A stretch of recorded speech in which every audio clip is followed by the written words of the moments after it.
Good evening and welcome to this special mental health edition of Doctors on Call. I'm Dina Clabaugh, a psychotherapist and founder of Insight Counseling of Duluth and Virginia, and I will be your host for our program tonight on child and adolescent mental health. This is the first of 4 special mental health episodes that will be airing throughout this season of Doctors on Call. Future programs will cover the topics of grief and loss, PTSD and trauma, and stress and anxiety. Our program is here to answer your questions about mental health issues that may affect you, your family, or friends. Please call or email your questions and we will do our best to address them. The telephone numbers and email address can be found at the bottom of your screen. Our expert guests this evening are Ann Meehan, a licensed professional clinical counselor and founder of Meehan Mental Health Services, and Mary Morehouse is a licensed clinical social worker with Insight Counseling in Duluth. Our phone and email questions are being received this evening by members of the WDSE staff who will bring them to me here in the studio. Now let's begin with a discussion of child and adolescent mental health. Good evening, Mary and Ann. Good evening. So nice to have you here. Good to be here. How about if we start with just if you want to say a little bit about your practice and Ann, would you like to start? Yeah, so I'm Ann Meehan of Meehan Mental Health Services and Create Wellness. I see children ages 3 and up, and my practice mostly specializes with trauma therapy, and I have a lot of young people I work with big feelings and big behaviors that come with it. So that's what I focus on. Great, thank you. Mary. I work with mostly adolescents and young adults, mostly with anxiety and depression at Insight Counseling here in Duluth. And I do both in-person and telehealth. Yeah, thank you. Well, we're especially excited about this topic. I think just coming out of the pandemic, I'm anticipating, I can't wait to see the questions that come in tonight. Because we're kind of coming out of it, and yet clearly, as we all know, a collective trauma, collective grief that we're experiencing. And how do we heal collectively from that experience? If you don't have to go far to see many of the headlines concerning children and teens, and a lot of them can be have been quite alarming. The rise of drug use, just anxiety, so on and so forth. And again, a lot of what we would expect after. I say after. I know there's still a great number of people and our communities who are still experiencing the effects. So I don't mean to say after, but certainly we're experiencing and holding space for a number of things. So I'm curious tonight, how much of that will be questions around that. And I know we talked a little bit before. And then there's also this, normal developmental experiences that are happening and always have for children and teens. So that said, I think about just our communities, and I'm so grateful to have this conversation because one of the things you will probably hear is that our offices are pretty full. There is a high demand that I think existed before the pandemic, and I just pulled some data, a report today that was just published in the American Psychological Association about the increase in children and teens as well as health care workers. I do believe one of the positive things to come out of COVID is a destigmatization in lots of ways of mental health, and people are accessing us, which is wonderful. That said, I hope that our conversation, I know it will because we've talked about it, will offer some hope, some tangible kind of tips and insights about what parents can do, what guardians can do, what our community, teachers, what our community can do. So that said, Mary, if you, anything that comes to mind, as you think about our communities and viewers at home tonight, what would be helpful? Yeah, it was interesting when the pandemic first started. It was interesting to see my clientele who was actually, I've been wanting to do online school for a long time, and so they were able to kind of work on their own schedule. And then other people who, with the social connection really gone, and the isolation with the families was really difficult. And so when school came back in session, when people went back into the classroom, it kind of flipped. So then it was the people who, for that social connection piece, were like, oh, I'm so glad to be back at school. I didn't see those people anymore because their difficult time was during the isolation piece. And then the people who were, oh my gosh, this has been so great, I really like this schedule, this vibe is working for me. Those people, those adolescents and young adults have had a harder time kind of transitioning back into kind of this more structured environment that is high school and college, which is primarily what I see. So that's something that really surprised me about kind of that change. And and depending on where the child was or adolescent was in their personal development, you stop school at 7th grade going, and then the first time you're with people is in high school. I personally had a class of 2020 graduate who she didn't get to graduate from high school. And so depending on where adolescents and young adults were, their post-high school experience, whether it's college or other things, has been just really different. And so that was kind of, I guess for me, kind of a surprise. And so now we're seeing kind of that, because we're all hardwired to connect. And so that disconnection for everyone was just so hard. And so developmentally, when we're disconnected and then we have to go back and we're connected again, you may have really gone through a huge natural biological change, adolescence, but you're kind of being hit with in a space that you haven't been able to kind of slowly grow into. You just kind of had to be there. Mm-hmm. So I think that's kind of a big picture what I've been seeing. So it sounds, also just everybody's experience was very different. Yes. And a lot of validating and normalizing what it was that they were experiencing. Mm-hmm. Yeah. How about you, Anne? I love what you had to say, because I saw a lot of the same, a really mixed bag of, again, the kids who really thrived virtually and the kids that struggled. And as we're switching gears and going back into the classroom, I've seen a lot of the young people that I work with struggle with maybe virtual school. In the pandemic, there might have been less pressure or less deadlines, or school was maybe a little bit lower of expectations, and then having to go back into that structure of a classroom and being in the class 7 hours, 7 periods a day, and having a typical workload, there has been some overwhelm with that. Yeah. And with that overwhelm, how would you describe that? And I guess when I get a lot of people asking me, like, what is healthy overwhelm, and and when is it to the point? How do you know, for instance, if your child should seek individual therapy? That's a great question. So when I think of stress, life is stressful. There will never be a child or adolescent or teen or a grown-up's life that doesn't have those stressful periods and moments.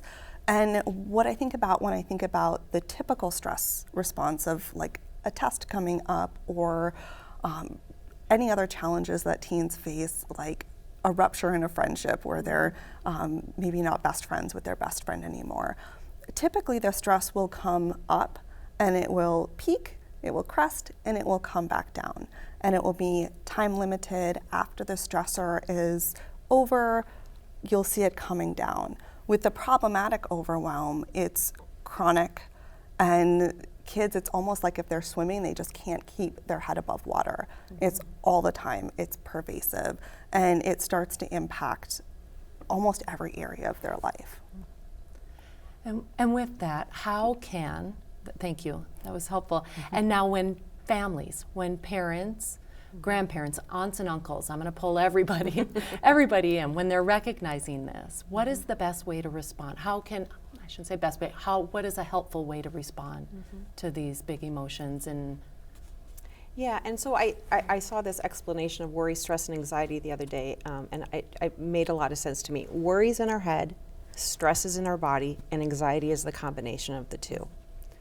And I love that. Yeah. And so I think having a conversation, with someone in a non-stressful, but in kind of a calm environment, driving in the car where there's no eye contact is a really good thing. Sometime when it's not you're not putting somebody up against the wall, and just saying, I've noticed these things. Is there anything want to talk about? Another really good way is to share your own, the adults, the caregivers, to share your own, not to preach to the children or to the adolescents, because that never works. But to say, I had a really tough time at work today, or I was really worried about this, I was stressed about this, and boy, I didn't know how I was going to figure it out, but I just did it, I figured it out, and it was all better. So wow, I was really worried about something, I was really stressed and anxious about it, and then I just figured it out by talking to a colleague or however I figured it out, and I got through it. So wow, that was a really good experience for me. So now I learned, as a parent, you can say, wow, I learned now, whatever obstacle comes up, I don't necessarily have to know exactly how I get through it, I just know I can.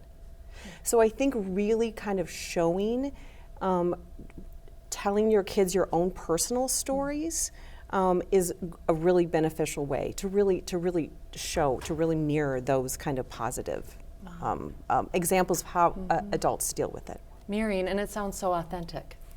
Which I imagine, and we talk about co-regulation, that's what we're doing, and how we respond, to our kids, to young people, can either calm the waters or create turbulence in a way. I mean, I'll say I feel this way as a clinician too. I mean, certainly a dysregulated clinician is not going to do a very good job at regulating a client, so I mean, I love that authenticity that and then I'm hearing you. Really non-judgmental. These adolescents, young adults have gone through their personal developmental stages, something that we, at my era as a parent, I never dealt with that stuff in high school and college. And so I think just really giving grace and space and kindness and really having great understanding in a non-judgmental way is probably the best thing we can do, and say, yeah, of course, this is tough. I hear you. I see you. This is tough. Of course it's tough. You lived through a global pandemic. Yes, of course, I get it. I love Gabor Mate. Just came out with a book. I love his work, and The Myth of Normal is his new book. And he said these are actually, very normal reactions to an abnormal situation, an abnormal experience. Our questions are coming in. Great. I'm excited. With everyone so plugged in to Instagram and social media, how has this screen time impacted the mental health of kids today? Anne, would you like to start? I would. So I think there are pros and cons, right? I think that there's nothing that's concrete to say social media is all good or all bad. What we know, what the research shows us, is there's a lot of comparison that can happen with social media. A lot of things that we might see that are like carefully curated to show a version of ourselves that isn't the whole picture. And when teens see this version, they can often compare what it looks like to their life, or sometimes get feelings of being left out. And I think it's really important to open those conversations with teens that it is just that this isn't somebody's whole life, it isn't their whole truth. And I think that we can have wonderful benefits of connection over social media. You can develop, I have young people I work with who have whole social connection networks of people that they're really connecting with online, and they're really getting some good benefits out of that. That's great. I did participate in, speaking of the data, in a training that kind of really pointed out that parents may be monitoring screen time, and that what content is more valuable, and more so than the time. Would you, Mary, you're nodding? What do you? And and a good conversation that I have in my clinic when I talk to my adolescents and young adults about their screen time. What is the social media, TikTok, Instagram, whatever it is, and I say, well, how do you feel afterwards? Do you feel better? Do you feel worse or neutral? More often than not, it's I spent too much time. I feel worse, especially Instagram, and I. I'm not throwing any social media under the bus, but I said, well, then let's do less of what doesn't work and more of what does work.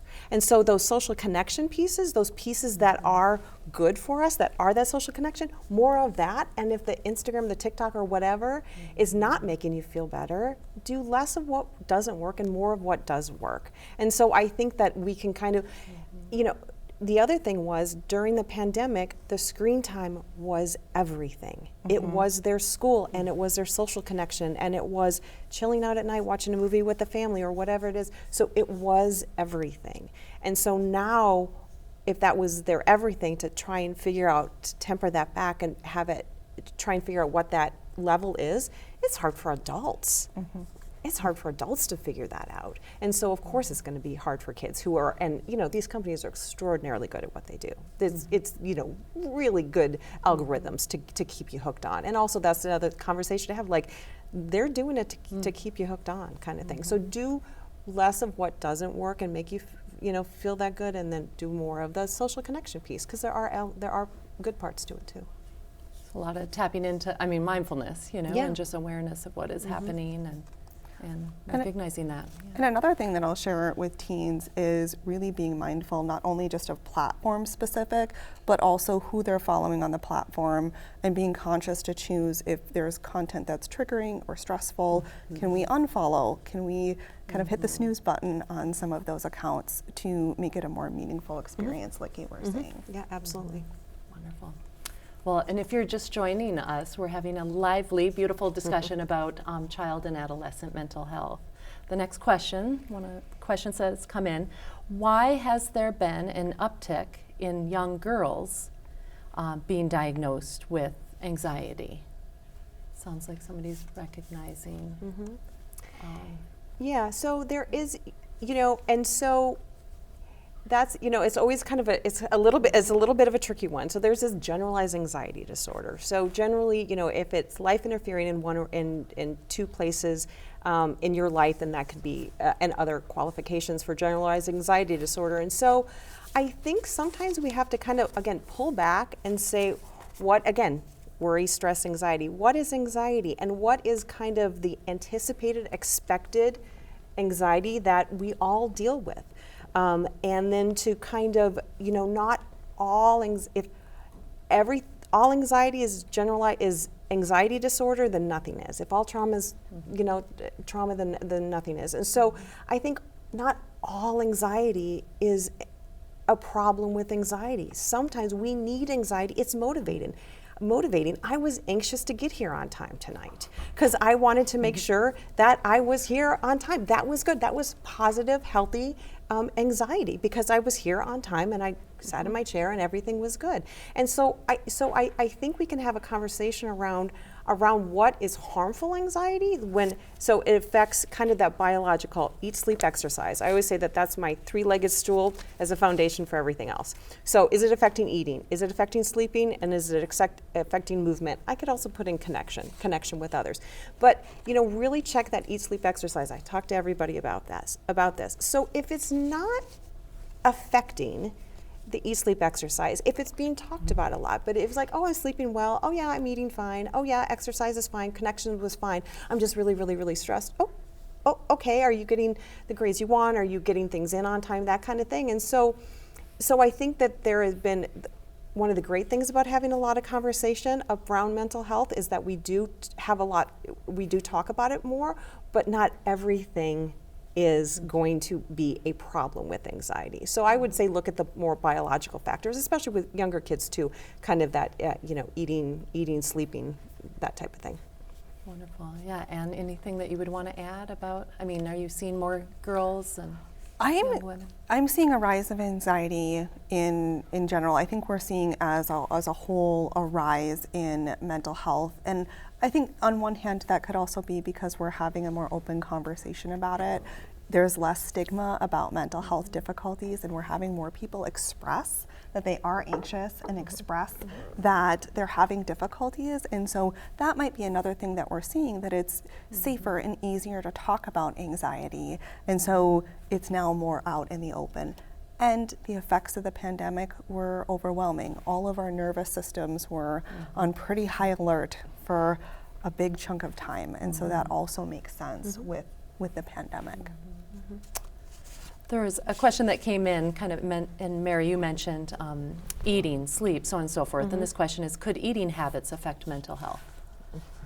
Anne, do you want to start there? Yes, I love this question because what we know is the research shows us that our gut is what we would call our second brain. And a lot of our chemicals that are the mood chemicals that impact our happiness and our anxiety and stress are actually produced in our gut, and they go up to our brain. And so the food that we're putting in our gut and what we're eating either can give us energy, it can take energy away, and it's really important. I do share with my clients as well I call my three big things, which is sleep, exercise, and the food that we're putting in our body intentionally.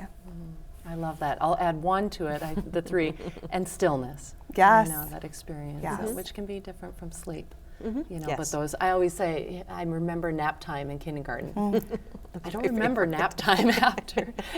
I went to a beautiful school. It was a great school. But, you know, I'm thinking of young adults that I've worked with, and sometimes they'll tell me that their favorite class in high school was, and it wasn't related to the subject, it was the class where the teacher had a moment of quiet or a moment of mindfulness, you know, as a component of that class. So. Yeah.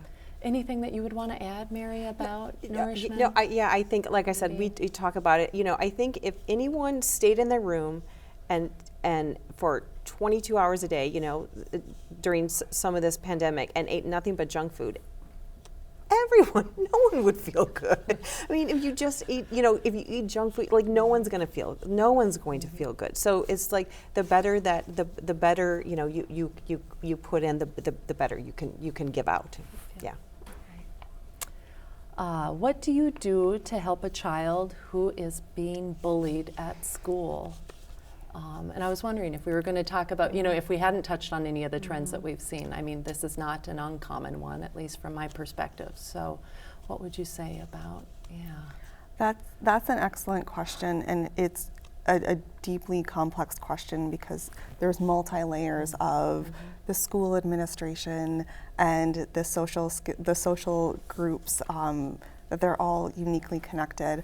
But I think one of the biggest things that you can do for bullying, which sounds a little bit odd, is work on increasing self-esteem. The person that's being bullied, work on pumping them up, work on highlighting their strengths, the caregivers, the grown-ups in their life, helping them come back to the knowledge of how amazing they are. That is one of the biggest interventions, as well as understanding when do we loop in the school, when do we get higher level of support, depending on the level of severity of the bullying. So as a parent and caregiver, you can have kind of both of those lenses. Thank you. Anything you'd want to add? Focus on the child's strengths. Every child has strengths, and focus on whatever that is for that individual child. And so if they really like, like wrestling around, you know, put them in a taekwondo class. If they really are artistic, so try and, again, to piggyback on what you say, really make them really strong within self, and so then whatever comes at them kind of, you know, rolls off like a duck, you know, water off a duck kind of thing. And so kind of make that resiliency, that strength from having that come within. As, you know, from a parent, find what are those kids' strengths, and let's pump those up. I love that you mentioned that, because that also reminds me of connection with activities and extracurricular events and so on and so forth. And sometimes I do get the question of, it's so great to be connected. Of course, we know that we need it to survive. There's so many options. There can be, depending on where you go to school and so on. So, when is it too much? How do you know? Well, I would say that it depends on, you know, each kid is so different. I mean, just within my own family, you know, my kids, I had some kids that were just going all the time and that they needed to be busy all the time, and that's great. And some needed that downtime. And so it really, really notice what fills up the cup of the child. So everyone has that little different need of what gives them happiness, zest, energy. And sometimes it is that more quiet mindfulness, that quiet time, and sometimes it's connection. So it just pay attention, and each child is individual, and so whatever it is for that child, then that's where you go. That's a great message. Yeah. I mean, really honoring who they are. Yeah, absolutely. And also unique. Anything, Anne, that you would want? I think that you hit all those areas. Just taking the temperature of the child of when they're getting to that level of overwhelm globally versus maybe being excited or stressed before a big competition or performance or something like that. If it's global, then it's time to consider if it's too much. I think we have time for at least this question. I love sometimes kids can seem nervous or even skeptical about getting help. What are some suggestions you have, or maybe you can even enlighten us on what seeing a therapist looks like? So maybe kids are more comfortable. What does it look like in your office, Anne? Yeah, so I'm a play therapist, and I also do a lot of other different types of therapy, but usually for kids, they're really leading with what they need. And so most of the time you're meeting with the therapist or a therapist, and the therapist, the first session, will ask a bunch of questions. And then after that, depending on, it could look like talking, it could look like playing, it could look like whatever is focused on the needs of the child. But it's not big or scary, and the therapist is just there to learn about what's going on in the child's world and how they can support them. The therapist is a member of their team. Wonderful. Mary, just a few seconds left. Yeah, if therapists are mandated reporters, so if we suspect abuse or if we feel that they're a threat to self or others, then we're mandated reporting. Everything else, we don't have to tell anyone. You can tell me about your friend stuff. You can tell me about how much you don't like your parents or your sibling, or that you cheated on a test or whatever it is. All that kind of stuff that's embarrassing to tell others, you're a safe space for that. Yeah, love that. Thank you. I want to thank our panelists, Anne Meehan and Mary Morehouse, for their time and expertise tonight, and for those of you who called in or emailed questions. Doctors on Call will be off next week for Thanksgiving. Please join Dr. Peter Nalen on December 1st for a program on lower extremity, knee, hip, and foot problems, when his guests will be Dr. Joe Bianco, Dr. Patrick Hall, and Dr. Tolga Hanhan. I'm Dina Clabaugh. For the guests and crew here at WDSE, thank you for watching. Good night.